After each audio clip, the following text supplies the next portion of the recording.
Spoštovani dame in gospodje, kolegice in kolegi. Pozdravljeni na simpoziju Slovenski prelom 1918, naše pripombe k prvratni dobi. Pozdravljeni na simpoziju Slovenski prelom 1918, naše pripombe k prvratni dobi, ki je pripravljen v spomin na dogodke pred 100 leti. Častni pokrovitelj posveta je predsednik Republike Slovenije Borut Pahor, ki se zaradi rednih službenih obveznosti dogodka ne bo mogel udeležiti.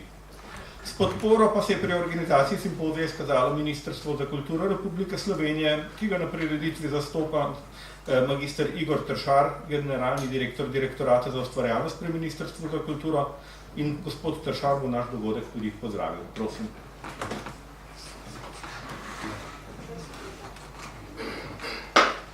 Spoštovani, dovolite mi, da izrazim posebno zadovoljstvo, da vas lahko pozdravim v imenu Ministrstva za kulturo Republike Slovenije in v imenu našega ministra Dejana Prešička. Posebno veselje mi je, da vas lahko nagovorim ob odprtju znanstvenega simpozija Slovenski prelom 1918, ki bo potekal danes in jutri v organizaciji Slovenske matice, Inštituta za novejšo zgodovino in znanstveno-raziskovalnega centra SAZU, Zgodovinskega inštituta Milka Kosa. Posebej me veseli sodelovanje med temi inštitucijami. Danes pa seveda ne morem mimo dejstva in dosežka, da je Ministrstvo za kulturo in Ministrstvo za izobraževanje, znanost in šport pred slabim letom uspelo s predlogom in v Državnem zboru sprejetjem posebnega zakona o Slovenski matici, ki je pred nekaj leti, natančneje leta 2014, praznovala 150 let svojega nepretrganega delovanja, kar jo tudi v Evropi uvršča med najstarejše tovrstne kulturne ustanove. Slovenska matica namreč na kulturnem področju že vrsto let pripravlja predstavitve in pogovore o knjigah in književnikih, simpozije, predavanja in okrogle mize, na katerih so v ospredju posamezna vprašanja iz preteklosti ali aktualne težave, s katerimi se srečujemo Slovenci in Slovenija. Posebnost večjih simpozijev ali okroglih miz v organizaciji Slovenske matice je v tem, da na prireditvah sodelujejo in pogovorih strokovnjaki zelo različnih profilov in usmeritev. Je tudi med danes redkimi organizatorji, ki na svojih konferencah in simpozijih redno gosti izobražence iz celotnega slovenskega etničnega prostora. Še poseben javni interes v znanstveni dejavnosti pa Slovenska matica izkazuje v znanstvenem založniškem programu. Zato mi dovolite, da vam za vaše delo v imenu Ministrstva za kulturo čestitam, znanstvenemu simpoziju pa želim čim več novih spoznanj. Hvala lepa.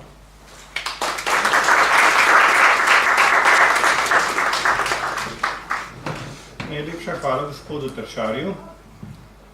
Ko so naši predniki pred natanko 100 leti, 24. oktobra 1918, odprli časopis Slovenec, so lahko v njem prebrali komunike Narodnega veča, sprejetega dan poprej v Hrvaškem saboru v Zagrebu. Navajam. Narodno veče poziva pristaše vseh političnih skupin in strank, ki so v Narodnem veču, da se zbere v vseh krajih, mestih in vaseh pod imenom odbori Narodnega veča. V take odbore morajo stopiti narodni ljudje, ki so s celo dušo zavzeti za ujedinjenje in osvojenje našega naroda. So pozvali ljudi na tem delu razkarajočega se ozemlja pod vladavino Habsburžanov, pod katerimi so naši predniki živeli več kot pol tisočletja. Za prvo nalogo so jim odredili skrb za osebno varnost in premoženje, kar že samo po sebi dokazovalo, da so se strukture starega sveta rušile do temeljev. Bratje Slovenci, Hrvati in Srbi na delo, da bo v par dneh v vsakem našem kraju odbor Narodnega veča z močno četo za narodno varstvo. Je Narodno veče pozivalo k vzpostavljanju novih oblastnih struktur. Politični prevrat, ki se je zgodil v dneh pred 100 leti, ni bil omejen na ožji del ozemlja, samo na Srednjo Evropo ali ozemlje poraženk vojne, temveč je imel širši svetovni pomen. Le redko kdaj v zgodovini se je politična podoba Evrope in sveta tako spremenila, kot po prevratnih dneh leta 1918 in njim sledečih pogodbah, ko so zmagovalke črtale nove državne meje na vseh koncih sveta. Še bolj redko se je v mednarodni politiki začelo uveljavljati na novih temeljih utemeljeno načelo, kot je bilo pred 100 stoletja načelo samoodločbe narodov, v katero so Slovenci polagali toliko upanja, a bili na to tudi delno razočarani ob soočenju z mednarodno politično realnostjo. Za Slovenke in Slovence je bila novost, da so morali na stenah domov, v javnih prostorih ali pa tudi v lastni glavi zamenjati podobo habsburškega vladarja, to je tisti z dolgo glavo in dolgo brado, ta zadnjega ali pa podaljšanim podbradkom pri večini Habsburžanov, z vladarji nove dinastije, ki jo je potrebno častiti nič manj kot predtem njihove predhodnike. Ob tako prelomnih dogodkih, kot je konec svetovne vojne, propad velikih in starih imperijev, abdikacije vladarjev in s tem konec vladarskih rodbin, katerih predhodniki so nosili krone že stoletja, skoraj da ni bilo kraja, ki ga se spremembe ne bi dotaknile.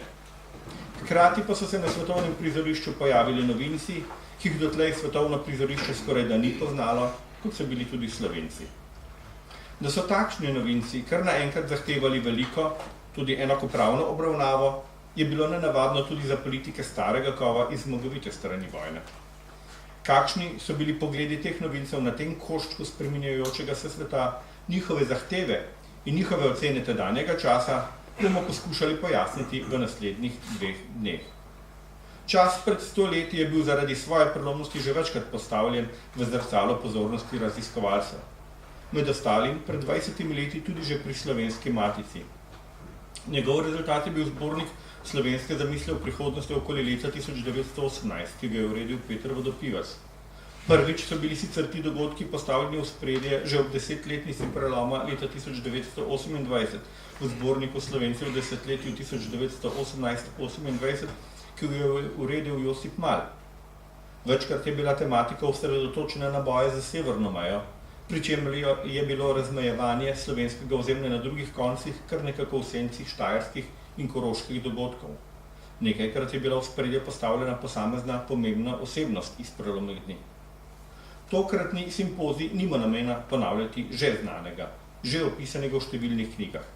V organizacijskem odboru, ki je vodil priprave na ta simpozij, so sodelovali predstavniki iz 3 soorganizatorjev dogodka iz Inštituta za novejšo zgodovino, Zgodovinskega inštituta Milka Kosa ZRC SAZU in Slovenske matice, gostiteljice dogodka. Pri načrtovanju smo poskušali zajeti tako duh časa prelomnih dni, kot tudi njegove posledice v naslednjih mesecih ali bolj dolgotrajnega značaja.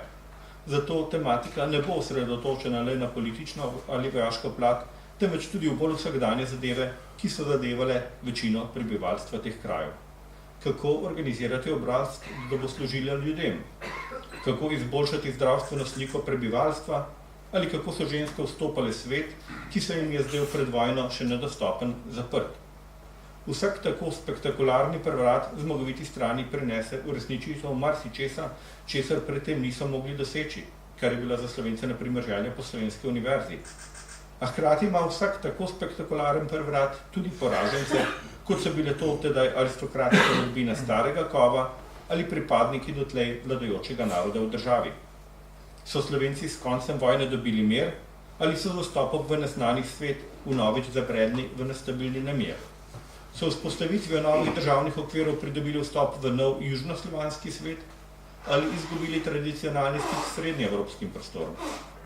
So z vzpostavljanjem novih elit dobili tudi novo vrednoto ali pa so ene oblastnike zgolj zamenjali drugi? So z zavzemanjem poprej nemških kulturnih trdnjav zgolj pridobili boljše pogoje za razmah slovenske kulturne podobe ali so izgubili del repertoarne ponudbe, ki je bila predtem svojska zgolj ukinjenim ustanovam? Ali če povem drugače, s primerom iz 25. oktobra 1918, torej bo natanko 100 let od tega jutri, ko bomo zaključevali simpozij. V bližnji stavbi na Kongresnem trgu se je tega večera v Tonhalle, današnjem poslopju Slovenske filharmonije, odvijal zadnji glasbeni dogodek Filharmoničnega Gesellschaft, filharmoničnega društva. društva, ki je v 19. stoletju po Evropi najbolj širil kulturni odmev Evrope. Le preko ceste v deželnem dvorcu, današnjem sedežu Univerze v Ljubljani, je skoraj istočasno potekala prva predsedstvena seja, ki jo je vodil Ivan Hribar in na kateri so premišljevali, kako naj začne delovati Narodni svet v Ljubljani. Kako zoperstaviti ena ob druga takšna in podobna vprašanja, so se spraševali člani organizacijskega odbora pri načrtovanju tokratnega simpozija. Petra Svolšak, Damjan Goštin in Jurij Perovšek so 4. člana odbora, to je mene, pooblastili, da pozdravim vse prisotne v imenu vseh 3 soorganizatorjev simpozija.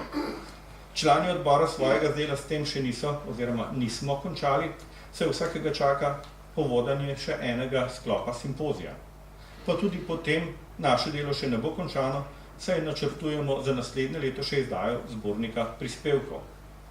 Pri organizaciji so sodelovali še nekateri drugi iz hiše, v kateri se nahajamo sedaj, in iz osebe drugih 2 soorganizatorjev, a naj mi ne zamerijo, če jih ne bom našteval, saj se pri takem naštevanju kaj rado zgodi, da koga po krivici izpustiš.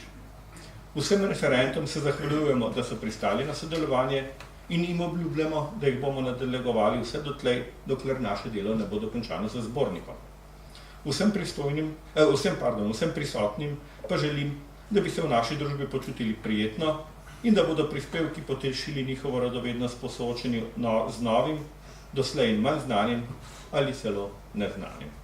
Najlepša hvala.